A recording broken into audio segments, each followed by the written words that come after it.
Whether we like to admit to it or not, we're all susceptible to sin. We all have temptations in our life. As human nature, we are weak by ourselves. And the devil knows what to put in front of us to tempt us, to get us to commit that sin. Matthew 26:41 says, "Watch and pray so that you will not fall into temptation. The spirit is willing, but the flesh is weak." Jesus acknowledges this inherent frailty of the human nature. Even with the best intentions, we can be weak and susceptible to temptation. This isn't an excuse for sin, but rather a realistic assessment of our limitations.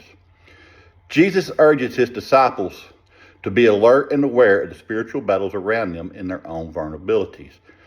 Jesus tells us to watch, which implies a proactive stance. We can't be passive or complacent in our faith. We have to recognize the subtle ways temptation can enter our lives. This can involve being mindful of our thoughts, our environments, and the influences we allow in our lives.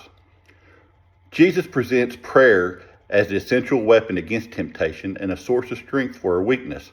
It's through prayer that we connect with God, receive his guidance, and access his power to overcome those limitations and weaknesses that we have.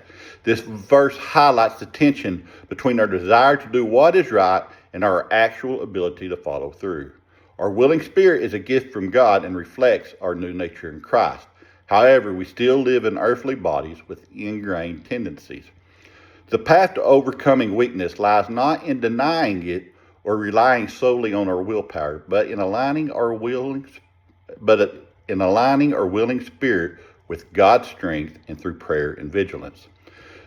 Just as soldiers guard against enemies' known tactics, we must recognize our own vulnerabilities and guard against them. And the way we guard against our own vulnerabilities is through prayer and with God's assistance.